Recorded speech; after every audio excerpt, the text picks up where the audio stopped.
Xiaomi'nin önceden fiyat performans olan ancak şu anda kesinlikle uzak durmanız gereken telefonu şu an için 5000 ile 7000 TL aralığında Samsung tarafında alınmayacak en önemli iki model. Yeni bir videodan herkese merhaba dostlar. Bu videoda sizlerle beraber belki de daha öncesinde kimsenin yapmaya cesaret edemediği ve haliyle de şu ana kadar hiç yapılmamış bir içerikle karşınızdayım. Bu videoda sizlerle beraber fiyatını kesinlikle hak etmeyen, fiyat performans olarak en başarısız gördüğüm, asla öneremeyeceğim telefonlara yakından bakacağız. Açıkçası bu cihazların büyük bir çoğunluğu kesinlikle kötü oldukları için değil, şu anki fiyatlarını hak etmedikleri için bu listeye girdiler ve bu listeyi 2-3 katına kadar da çıkarabilirdik. Ancak zaten belli başlı faktörlere baktığımızda diğer alınmayacak telefonlarda bunlara yakın konumlarda diyebiliriz. Bu noktada da en popüler, en çok satılan ama bence uzak durmanız gereken modelleri kısa kısa inceledikten sonra değerlendirme kısmında da bu cihazlar neden alınmaz detaylıca bahsedeceğiz. Cihazlara geçmeden bana destek vermek ve bu tarz objektif teknoloji içeriklerinden haberdar olmak için abone olup bildirimleri de açmayı unutmayın. Şimdi hızlıca 3000 ile 5000 TL aralığındaki alınmaması gereken telefonla başlayalım. Tasarımsal açıdan Galaxy A13'e baktığımızda ilk olarak kesinlikle alt segment bir cihaz olduğunu hem ön taraftan hem de arka taraftan rahatlıkla belli edebiliyor. Arka tarafta parlak bir yapının kullanıldığını söyleyeyim. Malzeme kalitesi açısından da tamamen plastik bir yapıyla gelen Galaxy A13'ü ekran tarafında da 6.6 inç gibi gayet yeterli bir boyuta sahipken Full HD Plus ve 400 ppi piksel yoğunluğuyla gelen fiyatının gerçekten gerisinde kalan bir panelle, PLS bir panelle geliyor. Açıkçası son kullanıcı olarak baktığımda bu ekranın kötü bir deneyim verdiğini söyleyemeyeceğim. Ancak öncesinde daha kaliteli ekranlara sahip olan bir telefondan bu telefona geçerseniz aradaki farkı net bir şekilde anlayacaksınız. Özellikle renklerin canlılığı ve ton farkları açısından bu ekranın çok başarılı olduğunu söyleyemem. Ayrıyeten 60 Hz standart yenileme hızına sahip olması da bu ekranın en önemli dezavantajlarından. Yonga kısmında Samsung'un kendi üretimi olan Exynos 850 işlemcisi önümüze çıkıyor. Bu işlemci 8 nanometre mimari ile beraber verimlilik düzeyi yüksek bir Yonga seti diyebilirim. Günlük kullanım için performans açısından alt segment bir telefona göre çok da yavaş kalmıyor. Oyun tarafına baktığımızda da PUBG'de 45 FPS desteğini görebiliyoruz. Fakat neredeyse hiçbir şekilde 40 FPS'in üstünü deneyim olarak alamadığımızı söyleyebilirim. Bunun en büyük sebebi bu işlemcinin yüksek performans anında çok stabil kalamaması. Genellikle 30 FPS bandında bir deneyim veriyor. Uzun süreler oynadığımız zaman da telefonun ısındığında rahatlıkla söyleyebilirim. 4 GB RAM, 128 GB depolama günlük kullanım için yeterli olsa da oyun tarafında bizi biraz zorlayan bir telefon olduğunu belirteyim. Arka tarafta üçlü kamera düzenini görebiliyoruz. Ana kameramız 50 megapiksel değerindeyken 5 megapiksel ultra geniş açı ve 2 megapiksel makro kamerada bulunuyor. Kamera kalitesi, fotoğraf çekim kalitesi beklentimin gerçekten altında kaldı. Bu fiyat bandında daha iyi kamera performansını rahatlıkla alabilirken ışık oranı biraz düştüğünde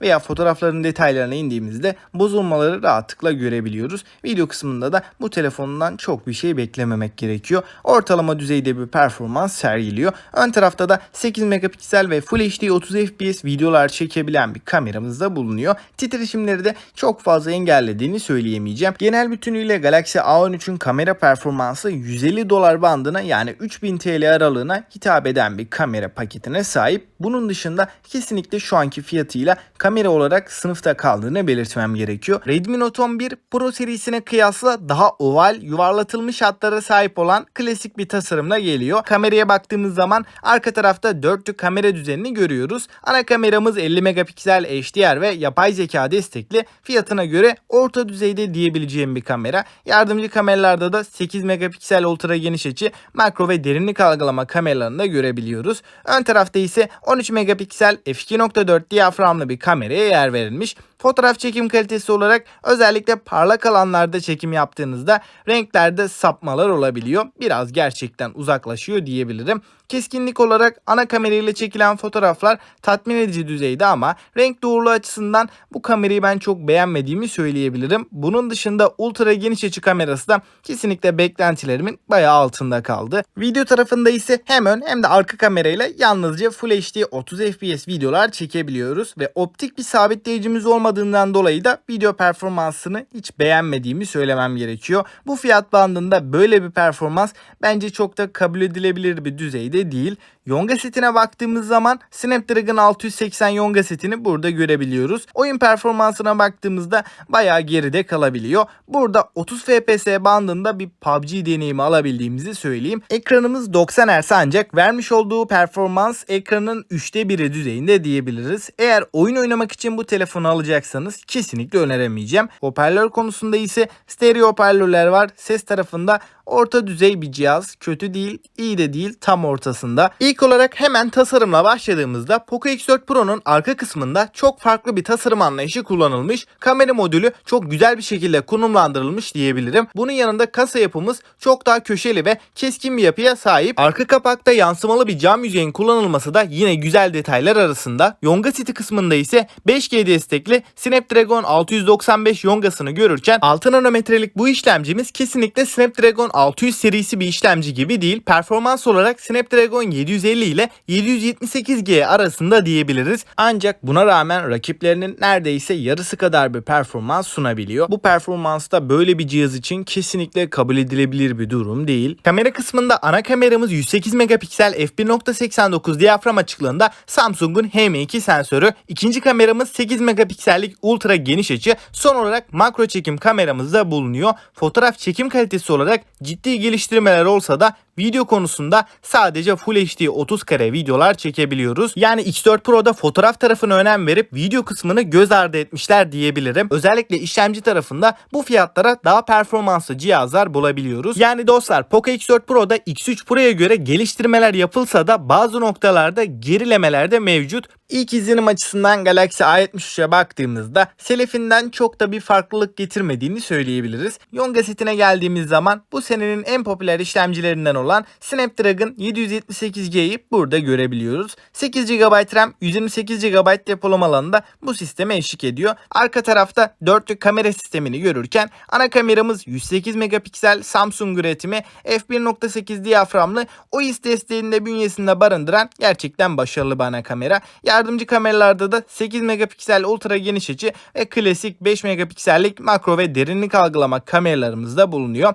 Fotoğraf çekim kalitesine baktığımızda özellikle ana kamera ile çekilen fotoğraflar çok daha başarılı diyebilirim. Ultra geniş açı lensinin bunlara nazaran biraz daha sönük kaldığını da söylemem gerekiyor. Video konusunda 4K 30 FPS'te OIS desteğiyle beraber videolar çekebiliyoruz. Titreşimler videolarda bayağı engelleniyor diyebilirim, ancak tabii ki bir amiral gemisi stabilizasyonu diyebileceğim bir seviyede değil. Ara ara titreşimler videolarımıza yansıyabiliyor. Dostlar, tüm cihazlarla ilgili değerlendirme yapmak gerekirse burada öncelikle tüm cihazların tek tek eksilerini sayarak vakit kaybetmeyeceğiz. Bu cihazların Galaxy A13 haricinde en büyük eksileri kamera ve Yonga seti, yani donanım tarafı. Burada baktığımız zaman listedeki istisnasız olarak tüm cihazlar hem performans hem de kamera tarafında kendi fiyat aralığında ciddi anlamda geride kalıyor. Ama fiyat performans açısından en başarısız modeli belirlemem gerekirse tartışmasız bir şekilde Poco X4 Pro bu noktada rahatlıkla zirveye oturuyor. Çünkü baktığımız zaman 10.000 TL'lik fiyatıyla 8 GB RAM ve 256 GB'lık depolama ile gelse de hem Yonga seti hem de kamera tarafında gerçekten sınıfta kalan bir telefon diyebilirim. Burada 500 dolarlık bir fiyat ödeyip Poco X4 Pro gibi neredeyse alt segment diyebileceğim bir telefon almak inanılmaz derecede yanlış bir hamle olur. Yine Xiaomi tarafında 5000 TL bandında Redmi Note S'i tercih etmek X4 Pro'ya göre çok daha mantıklı bir tercih olacaktır. Baktığım zaman Poco X4 Pro neden bu fiyatta, hiçbir şekilde bir anlam veremiyorum. Hızlı şarj ve ekran kalitesi haricinde Poco X4 Pro'yu öne çıkaran hiçbir detay yok diyebiliriz. Xiaomi tarafında da şu ana kadar çıkmış olan en başarısız telefonlar arasında. Bunların haricinde Samsung tarafında da Galaxy A73 modeli özellik dengesi açısından gayet iyi olsa da fiyat olarak ciddi anlamda yüksek bir konumda. Açıkçası bu fiyatlara çıkmışken, yani 10.000 TL bantlarında, yine 500 dolar civarında Galaxy A73 yerine S20 FE, S21 gibi her anlamda çok daha güçlü amiral gemisi cihazları almak daha mantıklı olacaktır. Bu durumda da orta segment A serisi bir telefona amiral gemisi cihazlara yakın bir fiyat vermek hiç mantıklı gelmiyor. Galaxy A73'te bu yüzden alınmayacak telefonlar arasında diyebilirim. Açıkçası bu videonun oldukça faydalı olduğunu düşünüyorum. düşünüyorum. Çünkü bu videoda odaklandığımız konu en popüler olan, en çok araştırılan, aramalarda üst sıralarda yer alan telefonlardan en kötülerini seçmeye çalıştık. Yani bu noktada da gerçekten bu cihazları arayanların daha farklı modellere yönelmesini sağlayabiliriz. Buna bağlı olarak da kanalda pek çok farklı telefon öneri videoları var. Onları da kartlar kısmına koyacağım. İsterseniz de kanala giderek tek tek fiyat aralıklarına göre rahatlıkla önerdiğim telefonları da o videolarda bulabilirsiniz. Peki sizce alınmaması gereken telefonlar arasına başka hangi modeller girebilir? Düşüncelerinizi yorumlarda bekliyorum. Gelecek videolarımızdan haberdar olmak için de abone olup bildirimleri de açmayı unutmayın. Sonraki videoya kadar kendinize iyi bakın ve hoşça kalın.